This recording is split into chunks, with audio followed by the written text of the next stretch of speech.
Number 1 قرآن کریم پر ایمان لانا، number 2 قرآن پاک کی تلاوت کرنا، نمبر 3 قرآن پاک کو سمجھنا۔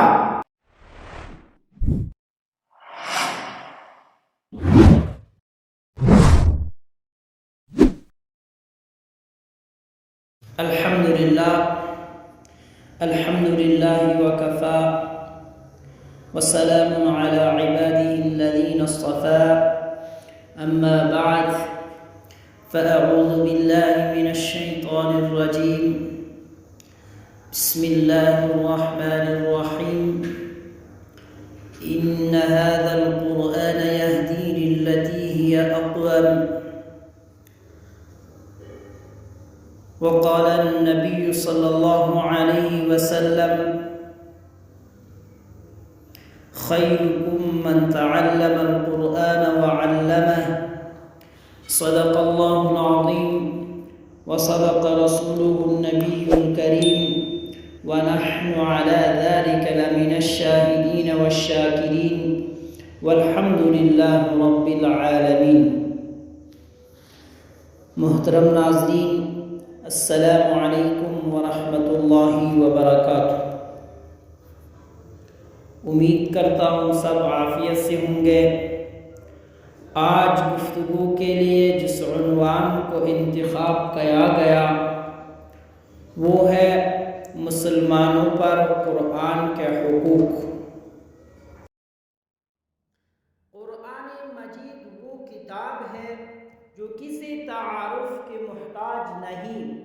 یہ بات روزی روشن کی طرح واضح ہے کہ یہ کتاب تمام آسمانی کتابوں کی سردار ہے۔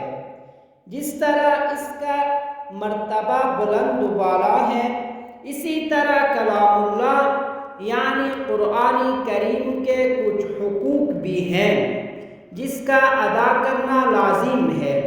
قرآن کریم کے حقوق ادا نہ کرنا بھی سنگین جرم ہوگا۔ قرآن کریم کے ہر مسلمان پر 5 حقوق ہے۔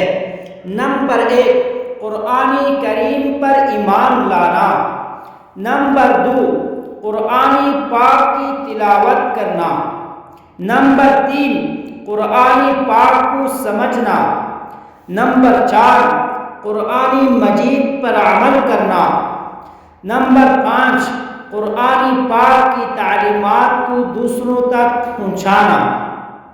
قرآن مجید کا پہلا حق قرآن مجید پر ایمان لانا۔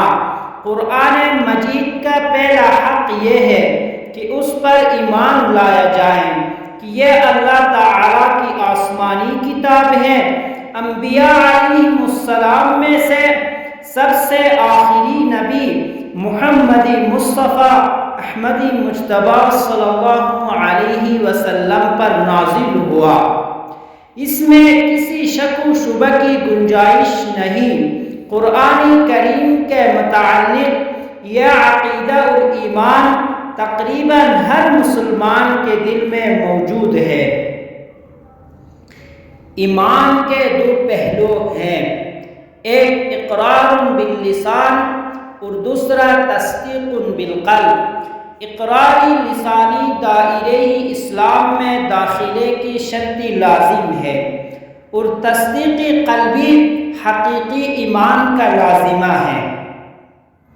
یعنی قرآن مجید پر ایمان لانے کا مطلب یہ ہے کہ زبان سے اس کا اقرار کیا جائے کہ یہ قرآن اللہ تعالیٰ کا کلام ہے جو آخری رسول حضرت محمد مصطفیٰ احمد مجتبی صلی اللہ علیہ وسلم پر نازل ہوا۔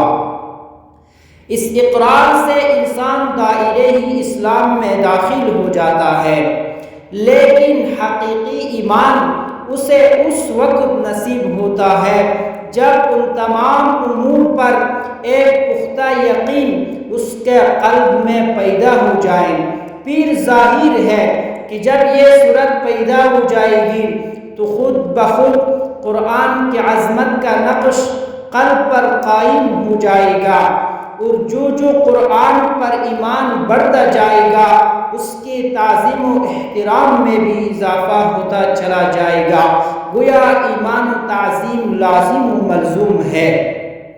قرآن پر ایمان سب سے پہلے خود نبی کریم صلی اللہ علیہ وسلم اور صحابہ کرام رضی اللہ عنہم اجمعین لائے، جیسے کہ قرآن مجید میں ہے آمن الرسول بما انزل الیہ من ربہ والمؤمنون، ایمان لایا رسول صلی اللہ علیہ وسلم اس پر جو نازل کیا گیا ہے اس کی رب کی طرف سے، والمؤمنون اور مؤمنین بھی۔